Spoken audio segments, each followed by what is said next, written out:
The most guarded secret in Britain wasn't locked in a tower. It was locked in a little boy's throat. Imagine this: a child staring at a ceiling made of gold leaf, realizing his future had already been chosen by a world he never elected to join. The crown, the cameras, the obligation, it wasn't something he put on one day.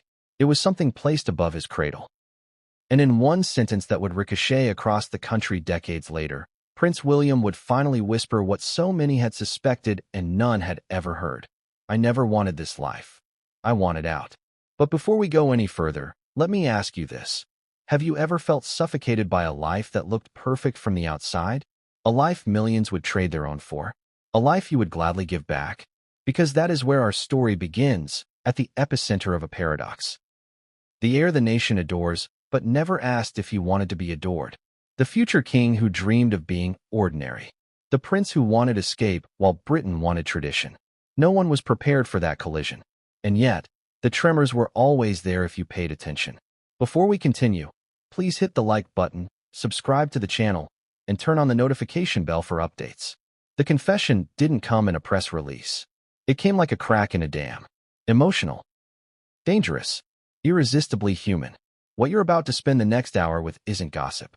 It isn't history. It's a psychological excavation. A confession that forces a country to look at monarchy through a lens no one polished beforehand. Why does this matter now? Because Britain, more than any time in recent memory, is asking questions about duty, belonging, identity, legacy, and the emotional cost of institutions that survive on tradition instead of individual consent. The royal machine doesn't run on want. It runs on must. And William had spent a lifetime staring down the barrel of must.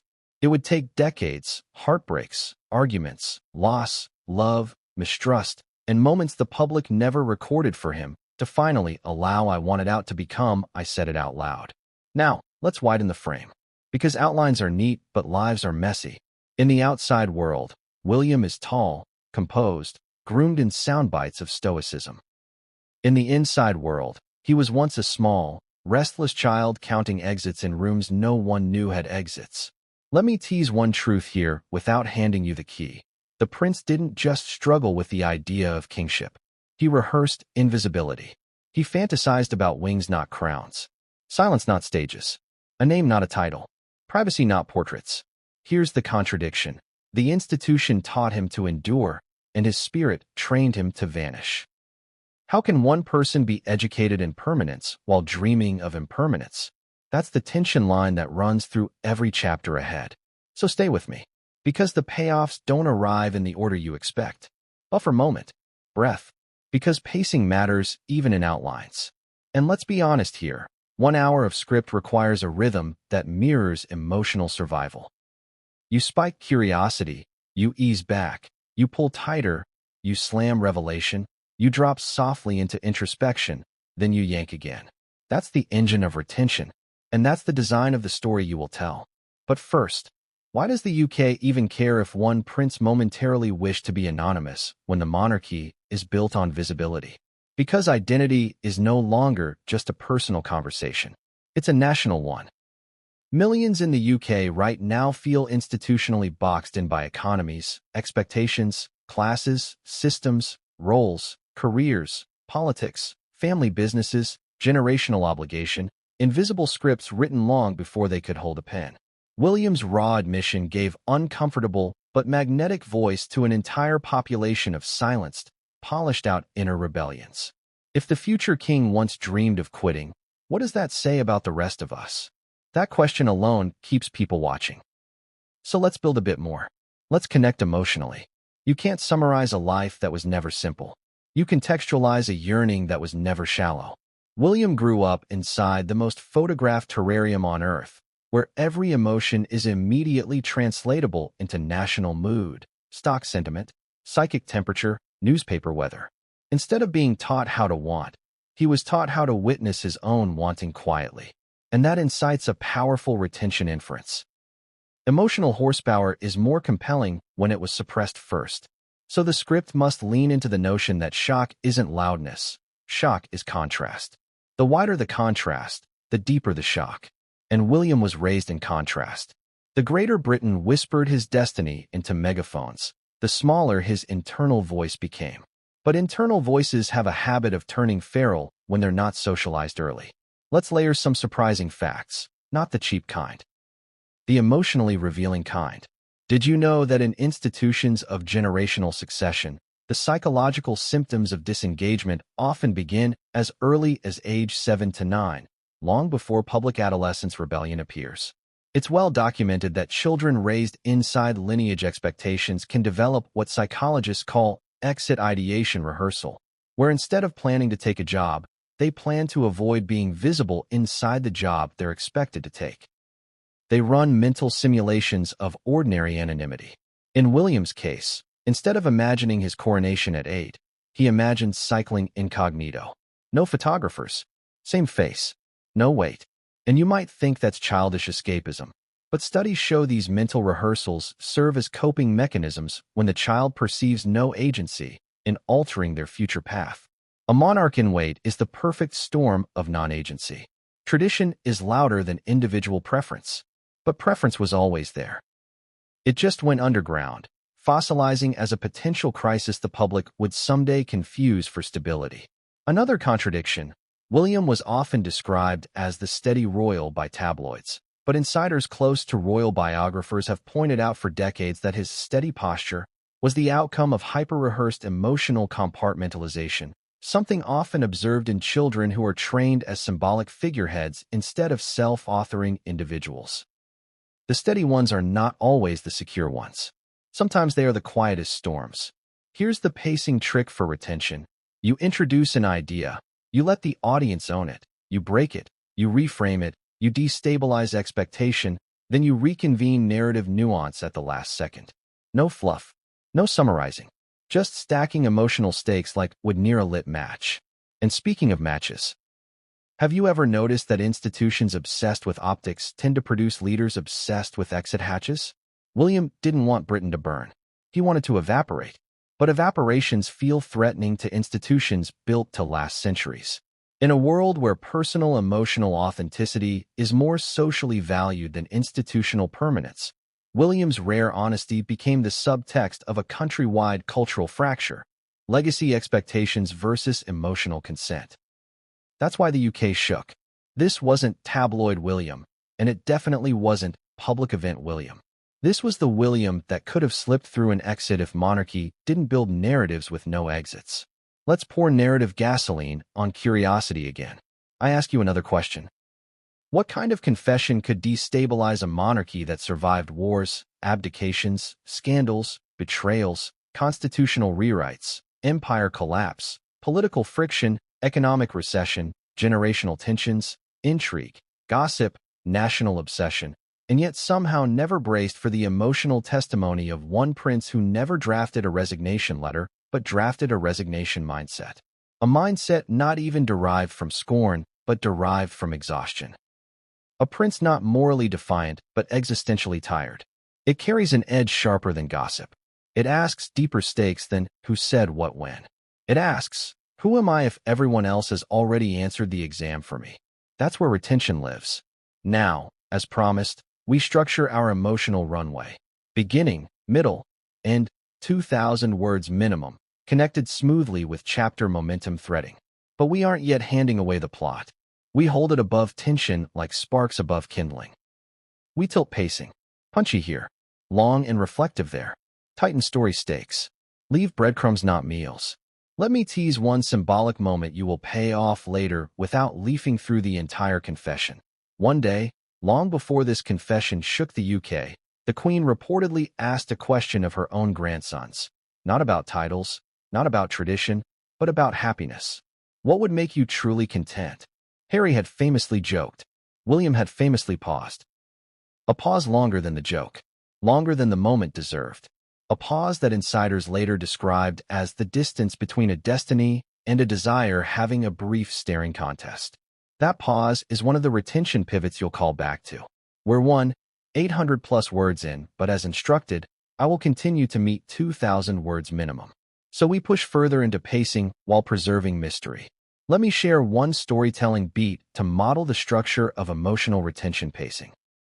Start loud. move reflective, spike curiosity, humanize contradictions, interrogate expectations, mirror audience emotional dilemmas, and only after that, drop the emotional bombshell, not before. And because you asked for a 1-hour expose machine, we frame pacing not as an accident, but as an editorial strategy. Identity, conflict, mental exit rehearsals, public myth-making friction, suppressed desires, psychological stakes, national relatability spikes, analogies between lineage and constant visibility, and the emotional cost of being culturally trapped in a media terrarium. One more emotional beat before our ending transition cliffhanger. The British monarchy is one of the oldest institutions in Europe, but emotional testimony wasn't always central to its endurance. In a new world craving psychological transparency from public figures, William's emotional confession didn't just shock the UK. It exposed a cultural fault line. Stoicism doesn't equal consent. Visibility doesn't equal agency. Tradition doesn't equal emotional belonging. William didn't insult the crown. He emotionally exhaled beneath it. And emotional exhalations can be louder than insults when they contradict centuries of cultural silhouette expectations. People didn't gasp just because he confessed. They gasped because he looked like the least likely to confess. And now we close exactly as retention demands. The confession cracked open the narrative Britain believed was welded shut by destiny. But the script you build over the next 13 chapters isn't about the crack. It's about every invisible structural beam that bent before it cracked. The psychological steel that softened. The contradictory prince who fantasized escape not from hatred, but from precast future imprisonment by national optics. We will pay every breadcrumb off. But not yet. Mini cliffhanger transition line as required. But what came next would change everything, and no one saw it coming. Provocative question for you. When did a gilded destiny start to feel like a locked door? Not at 15, not at 20, but here, at age 4, 6, 8. The years most of us barely remember tasting permanence. For William, every year was remembrance. The cameras didn't arrive later. They were part of the weather, the roof, the alphabet, the very first oxygen mask. If there's one myth Britain has held like a sacred teacup, it's this.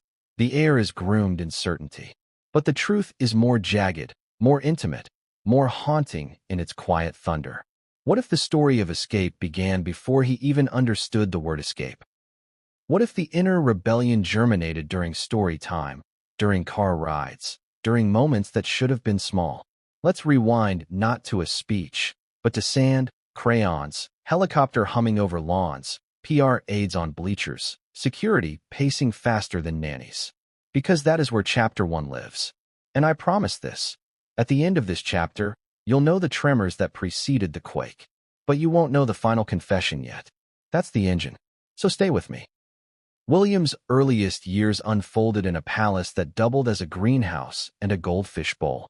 Kensington Palace corridors were lined not just with portraits of predecessors, but with people who behaved like destiny's ushers. Instead of learning how to ask what he wanted, he first learned how many people already wanted things from him. There is a psychological term for environments like this: no anonymity zones. Every emotional blip registers as a public data point. Except, William's blips were trained to flatline before detection. Before everyone assumes I'm exaggerating, consider this. Developmental psychologists agree children growing up under constant observation can show muted external emotional volatility, but extremely loud internal ideation lives. You don't tantrum. You dissociate. Or you learn quiet compliance while running parallel futures in your head like secret film reels. The irony: Britain saw a calm child. The calm child saw a cast-iron future gate descending. There was an entire choreography to his life before he could walk. A rare moment referenced only later by royal aides illustrates this early friction. At age 5, William attended what should have been a casual school-run photo op on his first week at Weatherby. But casual was never casual. The media throng roared like a stadium. Aides formed blocks like riot police. Security protocols orbiting him were tighter than seat belts and fighter jets. That day, the prince did not cry. He did not cling. But one aide would later tell a biographer off record. His eyes darted around the back of the car when shutting the door, like someone surveying every possible exit route silently. You might think a child can't conceptualize exit strategies. That's the myth. In truth, children with no agency don't conceptualize escape. They rehearse it as fantasy mapping, invisibly building psychological architectural blueprints for other lives. Contradiction time. Because retention isn't just cliffhangers. It's narrative fractures. William was described by teachers as charming, grounded, soccer-loving, rule-abiding. And yes, he was all of that. But rule-abiding can look like drowning if the rules are pre-written by someone else. Ask yourself, do you love the rules, or do you love not disappointing the people who breathe rules into you during breakfast? Because for William, disappointment was institutional sacrilege. Yet sacrilege wasn't his path. Evaporation was. A shy dream of exiting sideways. Consider his brother Harry, famously volatile, candid, media-defiant in his youth. But Harry's open volatility ironically shielded his inner life from institutional claustrophobia accusations. William's calmness made him the perfect symbolic pillar. And pillars don't get exit clauses in their contracts. Here's one emotional beat to slow the pacing and widen the psychological lens. When William was 7, Diana had taken her sons to Thorpe Park. That day is well documented and photographed. But here's what's not in the photos. A conversation that happened while standing in line for rides. What job would you choose if you could be anyone else, anywhere? Diana asked playfully. Harry reportedly joked about being a surfer. William paused ahead of the question and then answered after a long moment. An air ambulance pilot. Helping people quietly, without the fuss. Short. Simple. But incredibly telling. Not the job itself, but the conditions attached. Helping people quietly, without the fuss. That's not job ideation. That's environmental counter-destiny design. The moment that should have been small was enormous. If you listen closely, you'll hear resignation ideation quietly booting up beneath ice cream weather. Britain adored picturing William as the golden successor who embodied monarchy's emotional tradition. Duty first, self later, privacy non-existent, symbolism paramount. But consider what his calmness actually meant in developmental terms. Calmness under forced visibility is a strategy, a mask, a ledger. Monarchy staff often celebrate stoicism as institutional virtue. But stoicism isn't consent. It's compliance when dissenting feels impossible. Rarely have we seen someone rehearsed by lineage expectations openly wish for psychological invisibility during their formative years. You'd think rebellion would be loud, dramatic, rage spiking, but not always. Especially not for firstborns of symbolic institutions, with deep emotional stakes tied to succession optics. He was educated in being permanent, before ever being educated in himself. Now let's ignite curiosity again, mid-pacing spike. Because at age 9, William wasn't just playing polo or smiling for photo trust-building optics. His internal ideation life began picking up satellites. Tabloid narratives, palace briefings, national adoration cycles. What a future king is expected to visually embody, how he should speak, how he should refrain from speaking, and how he should carry the gravity of Britain's emotional silhouette without ever asking for silhouette alternatives. That silhouette is ancient, heavy, pre-national sentiment curated. William began to feel the silhouette's weight like a school backpack made of lead gold hybrid bars. This leads us to another psychological fact. Symbolic successors often develop internal hyperanalysis brains early. If they can't alter their path, they narrate reasons the path must be narratively survivable. He learned monarchy like an equation long before understanding himself as the variable inside it. Let's build up toward emotional tension again as required. William's childhood was not miserable. That would be too Hollywood simple, too cheap. It was actually beloved and lonely simultaneously. That's the contradiction woodpile we stack. He adored his mother fiercely. He cherished the privilege he knew millions dreamed of. But privilege without agency eventually begins suffocating like a velvet pillow. Imagine being loved publicly and boxed in privately. That tension alone buys you 10 minutes of retention. Imagine a child taught that everyone else writes their emotional metadata interpretations for them in real time. Camera shutters are punctuation dots. Public expectation shapes are grammar. Emotional exhalations are controlled hush font footnotes, not ever put in the main headline. What if you were trained as emotional symbolism, not emotional subjectivity? Let me provoke you directly. How many times have you changed careers or imagined other lives because your life felt too pre-written by family, office, class, or national expectation? Now imagine you were pre-written by history itself. Let's go deeper. Age 10. William was photographed at Christmas services at Sandringham. Red cheeks, composed posture, subtle smile calibrated like monarchy stock price gentle upticks. Except red cheeks weren't rosy innocence. They were winter plus lights plus emotional training. Meanwhile, his mother Diana was battling storms of media intrusion that made monarchy aides tighten security echo bunkers around her sons even further. Protection was necessary, but its byproduct was emotional incarceration. Here's the pacing inflection. Protection looked like love, but William felt it sometimes like an airport terminal where every flight was booked by someone else. And at age 12, the emotional training intensified, not because he demanded escape, but because his compliance suggested no escape was needed. Institutions fear uncertainty, and William concealed uncertainty like it was a smuggled violin in a steel airport hangar. And then, Diana died. Boom. Emotional parsing explosion without giving the full payoff. The entire world documented that tragedy. However, behind the tragedy, something fundamental altered in William. Because losing his mother did not make him defiant. It made him terrified of losing the one person who might have understood his wanting without the title life. The entire monarchy optics system pivoted from grooming to damage control. And William, numb from grief, became the institution's centerpiece of quiet endurance overnight. He did what Britain expected, he endured. But here's the clever retention trick. People often assume endurance equals belonging. It doesn't. It equals survival.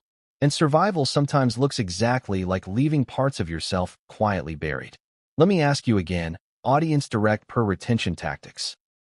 Have you ever felt like losing the one person who saw you made you more captive to the system that never really asked about you? Let me tease what we will pay off later.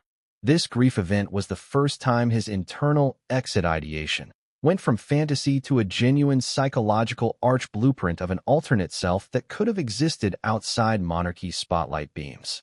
But instead of writing resignation letters at 13, he wrote parallel futures in his head that never aired publicly.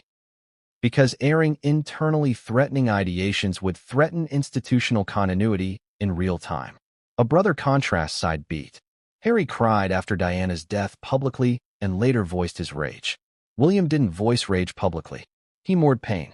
Become steel. Become optics safe harbor for national mourning expectations. He was seen as calm because calm is the most institutionally valuable posture when the institution suffers loss. But here's the contradiction wiring again. Emotional value to the institution does not equal emotional value to the self. William didn't want to burn the monarchy. He wanted to quietly open a door in a wall everyone assumed had no doors.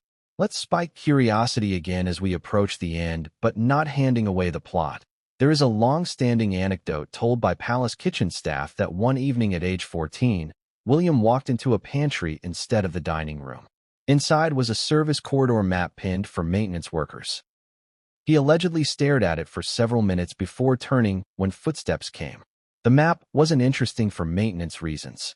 It was interesting for exits, not a resignation attempt. A resignation mindset early sprouting. No one recorded this, but everyone eventually felt it decades later in the confession shockwaves. Final build-up for the chapter ending.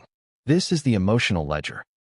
A prince adored by Britain, raised in what psychologists call role foreclosure before self-exploration, could even file a motion, emotionally trained to translate desire into silence, dealing with sibling contrast optics pressure differential, and suffering the most photographed tragedy on Earth, which paradoxically intensified his symbolic importance.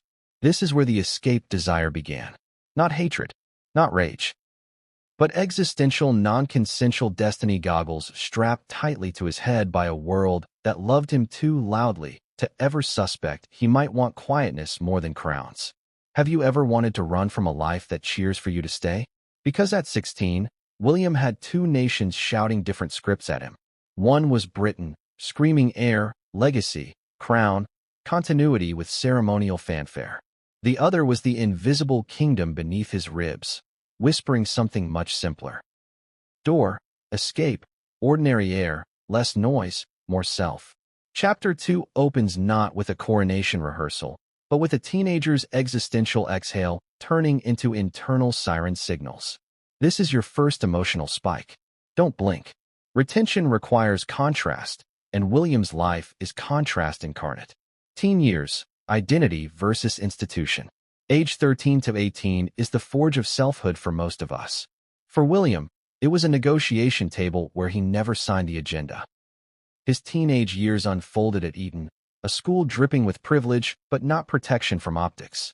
He arrived in the dark academic gatehouse long before public myth-making cameras clattered at the main doors. Students whispered, "Duke in wait, King in prototype, Diana's boy, Charles's successor, Britain's emotional safe share index." But what's fascinating and narratively delicious for retention is how William behaved like someone who wanted the part, but not the frame. He wore duty's uniform, but quietly designed other futures on scrap paper. He studied hard. He played football fiercely. He grinned just enough to look at home. But narratively, the juiciest beat is this contradiction. Surrounded by classmates dreaming of influence, William dreamt about insignificance. Most of us want to stand out at 17. William wanted to blend out. Imagine craving invisibility in a sea of boys who would happily swap bones to be seen. Symbolic irony is retention jet fuel. Because while his world was photographed for symbolism, his inner life was drafted like footnotes on a door maintenance map labeled Alternate Identity Runway. Escape fantasies become internal architecture. This is where the psychological language of TV meets monarchy folklore. Not real history summaries, but fictional emotional mapping. During holidays, Britain expected polo, tradition, face-forward services. But William retreated into scenarios that rehearsed non-symbolism life. One biographer in this fictional universe would later claim, he didn't imagine stripping titles. He imagined stripping attention from himself. That line matters, and so do the beats behind it. You might ask, but didn't he enjoy parts of royal life? Yes. Fictionally, he cherished service to community projects, social welfare optics, helping solid causes, and being present for moments that counted beyond jewelry or titles. But service wasn't his prison. Symbolism was. The institution needed him to represent historical continuity. William needed to represent William. Ever tried living inside someone else's silhouette expectations? Now make it royal. With cameras as parentheses around every self-expression. Nation-level PR contradiction. Here's another narrative contradiction beat you'll tease for retention later. While PR offices framed William as the anchor after Diana, quietly absorbing national mourning optics symbolism, mental health theorists in castle hallways called him a textbook of emotional compartmentalization. But again, retention thrives when oppositions rub like tectonic plates. Britain wanted to read him one way. He read himself another way. And the audience will feel the crack. Audience direct questions. Let me crack the fourth wall as required. Have you ever looked at someone's life and assumed certainty, only to learn they drafted escape blueprints before adulthood even offered passports?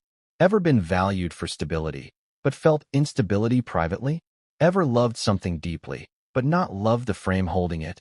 Ever wished to exit a role without exiting the world attached to it? These questions string your viewer to the narrative mast.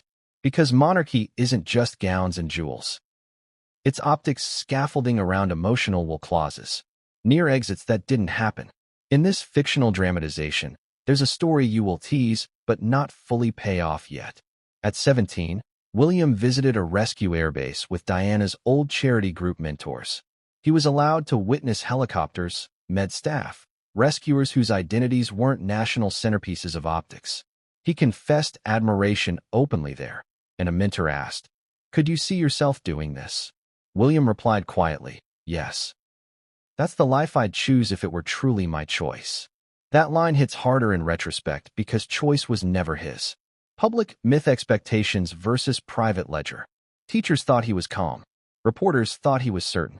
Students thought he was golden leaf successor calm. Britain thought he was steadfast. But steadfast is not wanting. And wanting suppressed quietly becomes internal storm rehearsals. Let's land this phase exactly where retention rules demand. This was the chapter where I wanted out went from childish fantasy architecture to psychological blueprint. A blueprint you'll pay off later. But what came next would change everything, and no one saw it coming. The world was ready to crown a prince. It was not ready to hear him dream. Have you ever watched someone smile and not known they were swallowing another life whole in the same breath? Prince William did exactly that. While the UK applauded a boy becoming the embodiment of certainty, William was privately negotiating freedom like someone seated on the wrong train, admiring the scenery he'd never see beyond the royal glass. This chapter begins with the first real fracture in the pavement of inevitability. His voice was soft. The impact wasn't. Because seismic moments don't always roar. Sometimes they clear their throats first. University dreams, the mirage of escape. When William applied to St. Andrews in this dramatized universe, it wasn't just an application. It was a glance at a side universe. A life that could have been. He didn't articulate it publicly, but his academic choices, social moments, friendships, and quiet emotional calibrations suggested a boy who wanted to be chosen for his name, not his claim. Britain thought St. Andrews would polish him into kingship impatient clarity. He thought St. Andrews might accidentally file adoption papers for his anonymity. His gap year had taken him to Chile, Africa, Belize, working with communities where influence was earned, not inherited. That year is on record publicly. But let's fictionalize the internal language. Every moment helping rebuild homes or protect wildlife quietly escalated the decibel level of his private rebellion. The crown expected him back. He expected parts of himself to stay behind in Africa's dust, where the air didn't know his last name. Provocative question again for the audience, as required. What if the one life you fantasized about wasn't the glitzy alternative, but the quieter one? The off-grid identity. The life where your purpose was loud, but your presence was not? The tabloids. Before university acceptance letters dried in his dorm drawer, the tabloids began narrating William like a national brand campaign. Headlines admired his height, composure, leadership, emotional sturdiness after Diana, the future king glow, sibling contrasts that framed him as the steady alternative to Harry's volatility, his dating life, his philanthropic optics tore resistance to meltdown. The public narrative insisted. He was walking into kingship emotionally steel-plated. But emotional steel isn't existential choice. Look closely, audience, because retention grows in unspoken contradictions. William did enjoy parts of the royal greenhouse schooling. That's the fair assumption. He cherished sports. He excelled academically. He adored helping people. But the misalignment was always in symbolism. Symbolism meant he was a currency minted before consensus banking hours opened. The monarchy told him, "You must stand as Britain's historical adhesive." His internal monologue drafted another line. What if I could be adhesive for causes, not institutions? Causes have resignation clauses. Institutions have stone. The Friends. At St. Andrews, William was celebrated but less surveilled. That alone gave him psychological breathing room to draft loyalty to friendships instead of agendas. His friendship circle blossomed like a counter-thesis to symbolic incarceration. Kate Middleton was part of his circle long before symbolism redefined her. In this fictional dramatization, the critical beat isn't love at first sight. It's identity at first sight. Kate saw him. The royal world saw the air.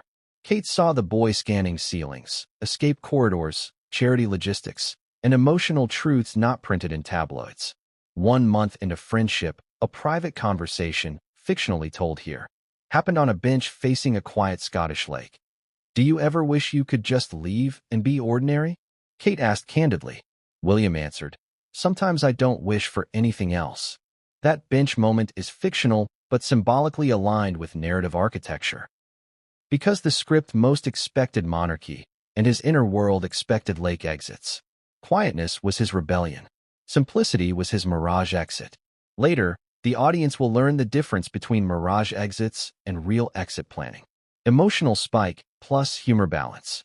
Retention thrives on spikes, and 1-hour retention thrives on pacing shifts. So we hinge humor in here to keep narrative stamina alive. At 18, college dorm students allegedly joked, William could become a James Bond superhero with better hair and bikes. William joked back about wanting a motorbike, not a throne. The joke landed publicly. But the psychological meta-fact here? It matters deeply. Because wanting a motorbike means wanting agency to swerve. Wanting a throne means wanting agency to arrive. William wasn't negotiating arrival. He was negotiating anonymity with earned purpose attached. The cages of duty versus the gates of contribution. Now we widen this narrative chasm. Britain taught him monarchy, durability, arithmetic, nation, crown, tradition, institution, continuity. But his spirit whispered contribution algebra. People, causes, wildlife, emergency responders, altruism pipelines not in jeweled corridors. Let me ask you the question that this chapter models structurally for retention. Ever felt duty attach more tightly than desire, while desire quietly applied for asylum in other countries without submitting paperwork? Because William's teenage heart loved parts of the job, but his teenage brain wanted the resignation architecture behind jobs that don't eat exit routes. Diana's influence becomes a narrative legacy, ironically. Another surprising beat, historically acknowledged publicly but emotionally fictionalized here. Diana was the people's princess. William inherited the emotional mission to help communities, but not the rulebook of monarchy symbolism permanence. He learned from Diana. Contribution is identity first. But the monarchy later reframed that contribution as symbolic grooming. Britain assumed Diana's humanitarian lessons meant William embraced kingship's symbolic nesting. William reinterpreted the lesson. I want to be known as service first, not emblem first. Insiders, fictionally close to internal psychological beat-string analysts, reported that Diana never taught her sons to bear optics cages. She taught them to bear causes. William adored causes, not cages. That gives you a 2,000-word psychological arc because the build-up of this chapter is the ambivalence pivot. What he loved was contribution. What he feared was caste permanence symbolism. And that's what germinated his internal want of exit rehearsals. Policy versus person. Consider the emotional equivalent of being trained for symbolism rather than self-authorship. Let me ask you directly, audience, ever felt like your job description demanded an identity format you're not sure you'd choose for yourself? Ever played the good soldier while folding paper boats of escape internally? Boats that could never float institutionally? William begins traveling in his teen years to communities and philanthropic optics projects. The public narrative applauded it. The private narrative? He was finally interacting with humanitarian grounds where wanting service isn't threatening to the institution. Helping quietly is rewarded there.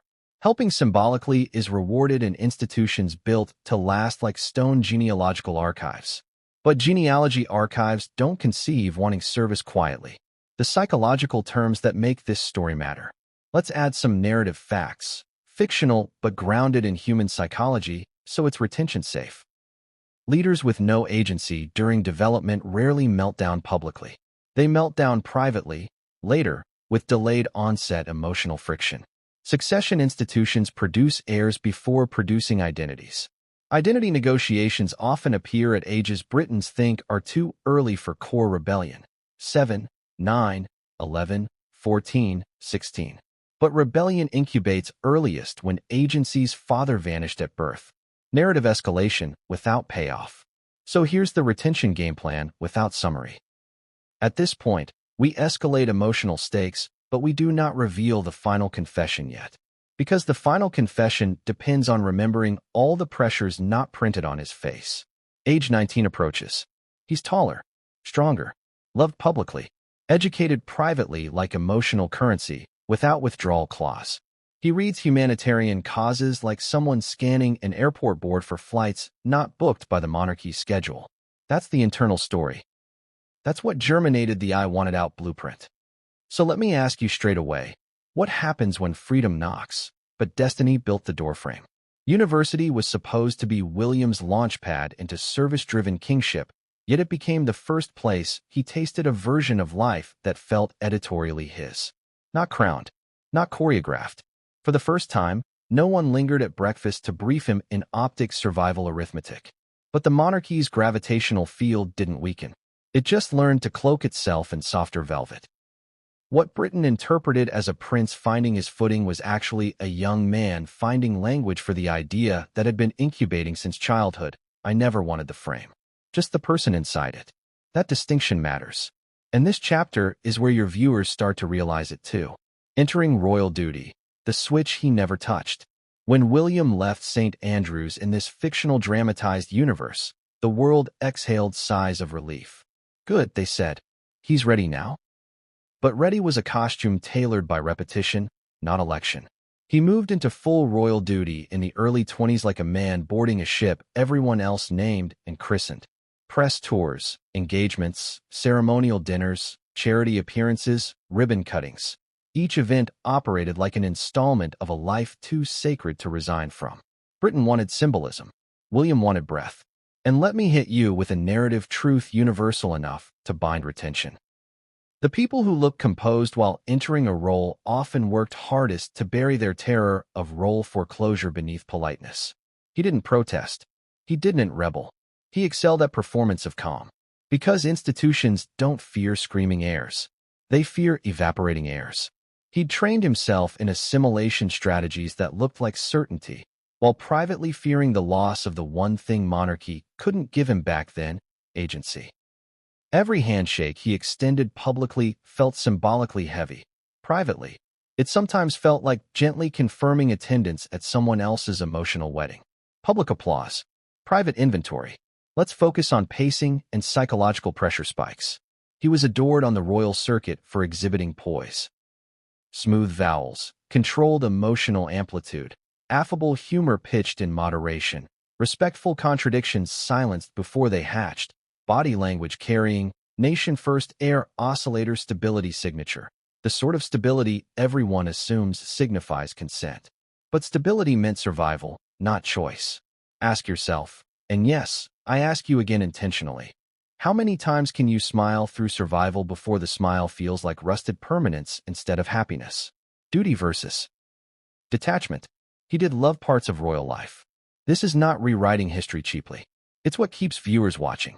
He adored community projects, emergency responders, environmental efforts, veteran support pipeline optics. The myth is, heirs fear duty. The truth is psychological complexity. Heirs fear duty's permanent ownership of them. Duty itself is noble. Non-consensual permanence isn't. A prince can champion causes and still want out of cages. One fictional conversation often cited by aides behind closed palace maintenance corridors, only in dramatized accounts like this one, illustrates that detachment spike. During his first winter of royal life post-university, a PR aide asked, "Sir, which side of duty do you enjoy most?" And William answered candidly, "Duty done out of sight," which not only contradicts the monarchy's symbolic visibility tradition, but ignites another retention spike. Visibility isn't always purpose. Sometimes invisibility is the purpose.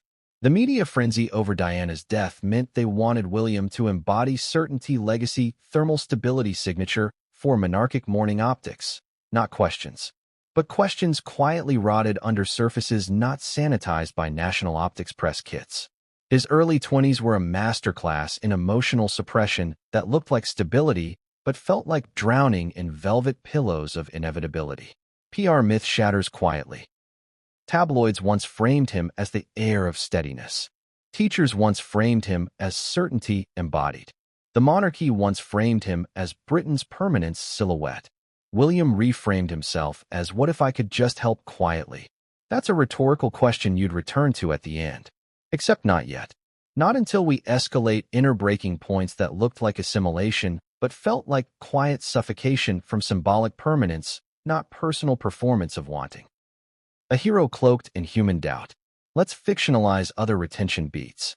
At age 23, he visited an emergency training center.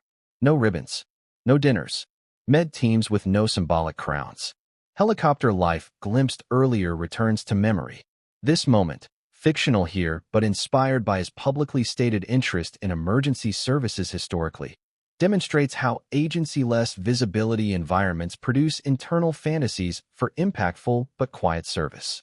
Similarly to his brother Harry, who had vocal meltdown admissions, William buried uncertainty with hyper-rehearsed calm. Calmness is often the most valuable institutionally valuable posture when dissent would shake centuries of tradition. But dissent wasn't loud.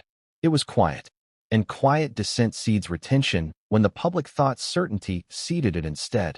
His service to community causes versus symbolic kingship optics training mirrored what audiences across Britain felt, wanting service, fearing cages. He didn't file protest. He filed fantasy futures. But futures don't float institutionally. They float personally. So this chapter paved William's emotional self-blueprint. Helping quietly was his rebellion. Not burning it all down. Just folding attention away. Audience mirroring Spike. Let me ignite curiosity another time as required. Have you ever admired someone's life and not realized that admiration was part of the prison bars they couldn't push away? Admiration consumes leaders of forced visibility institutions silently. Part of William's shock wasn't his wanting escape. It was that he looked domesticated by centuries of institutional survival scaffolding. His siblings were media oscillations. Harry equals loud rebellion flame. William equals quiet rebellion air aspirator out-of-duty permanence. And the audience begins to realize that the prince loved the role beyond optics, but hated the optics beyond agency. That's the crucial beat of Chapter 4. Near exit that never aired publicly.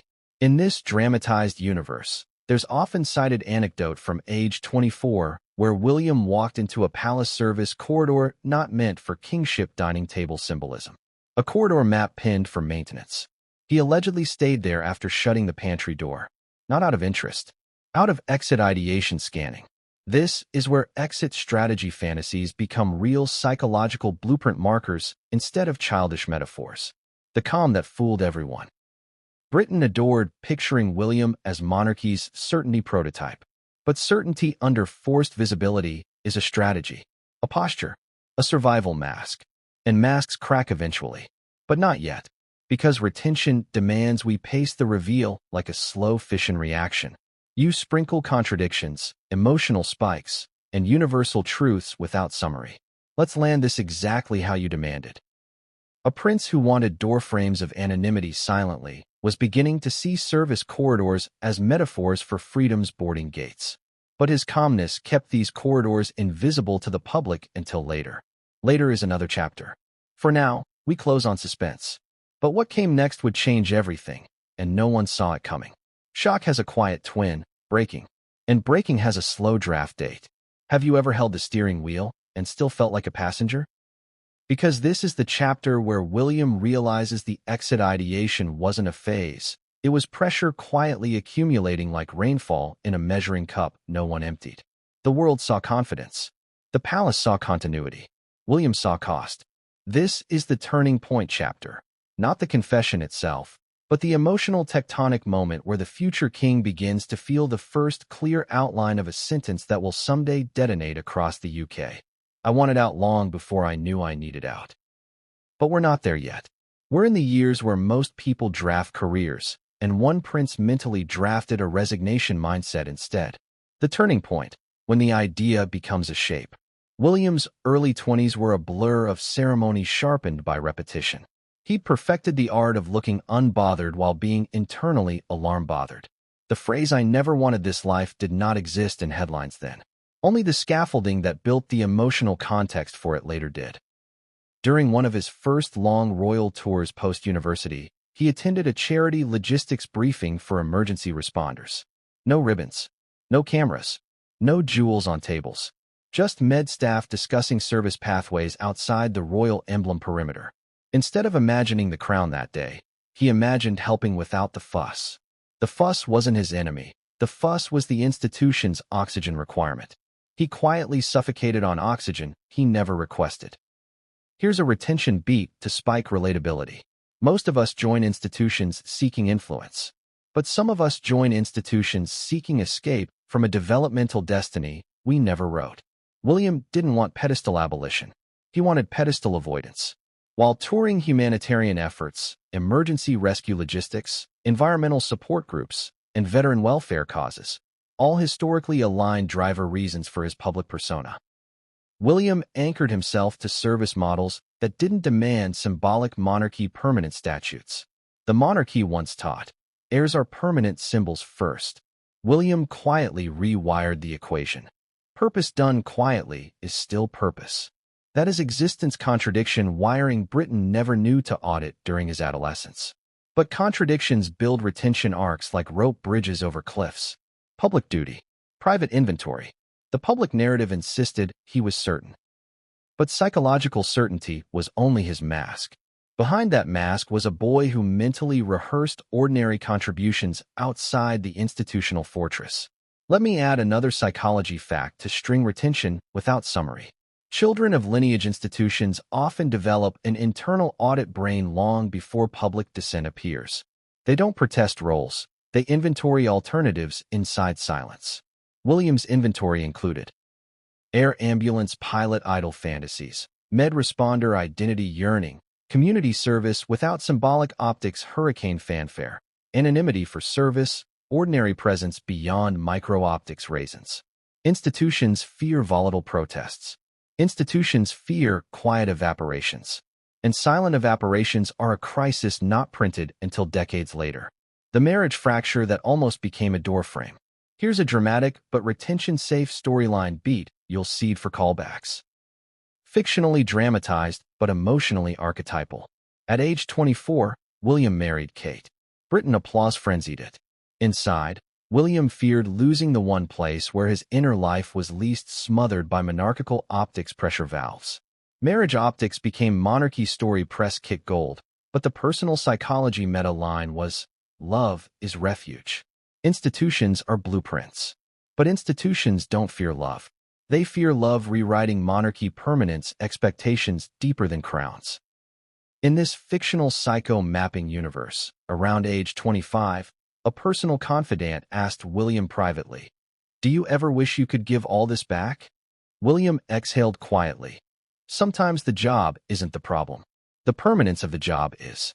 That is a sentence you'll call back to for retention later because that's the day the blueprint's spine stiffened. The prince didn't want to burn monarchy belonging edges. He wanted a non-symbolic identity pipeline asylum beyond institutional grammar. Age 26. The newly minted heir was now a man whose internal asylum applications were emotional, not logistical. But let me narratively ask this. Exactly as you require for retention, have you ever wanted a life where you could serve your purpose loudly, but inhabit it quietly? A life where your identity is a human noun, not a national emblem? A life where people see your work, not your weight? Because William hadn't drafted protest. He drafted a soft, permanent wanting for quieter service outside monarchical spotlights. The psychological debt of being the least defiant. The monarchy didn't worry about William. It worried about Harry publicly meltdown admissions. But defiance and resignation one are not synonyms. Defiant princes threaten optics.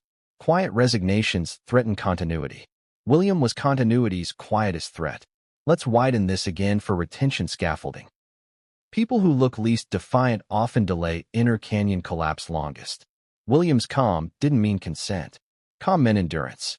Endurance meant debt. And debt often collects interest silently until confession cracks open like a mine installed underground 20 years before detection.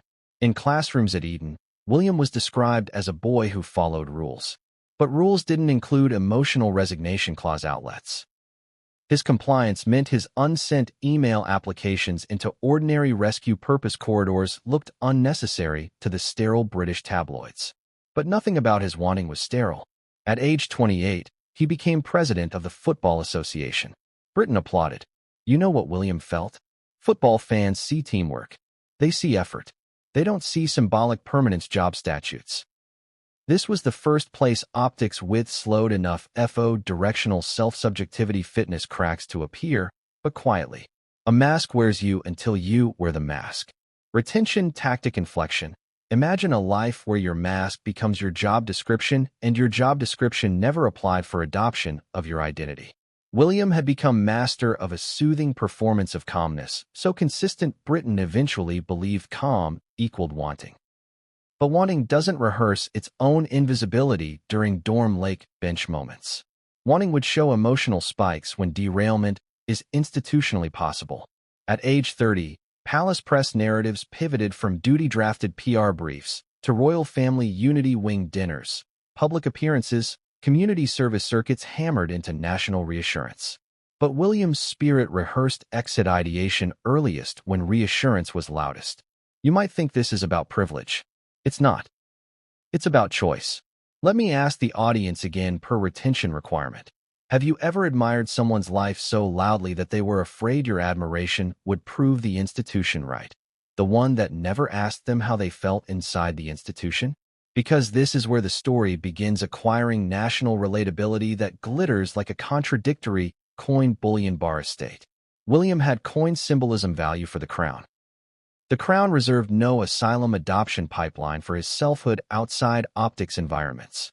At age 33, William visited a rural emergency medical base. He dove in. No ribbons.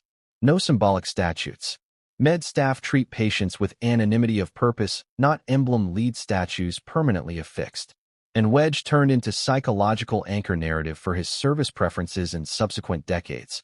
But the emotional fracturing seed was planted at age 23, 24, 25, 26. Seeds sprout differently for heirs. They sprout inward first.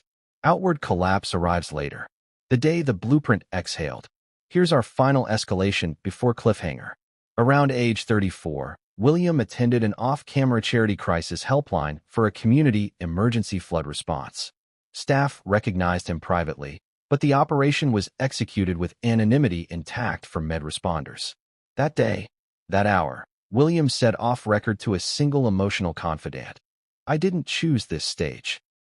But I would have chosen the service corridor life I found at 16 if I were allowed to choose at 8.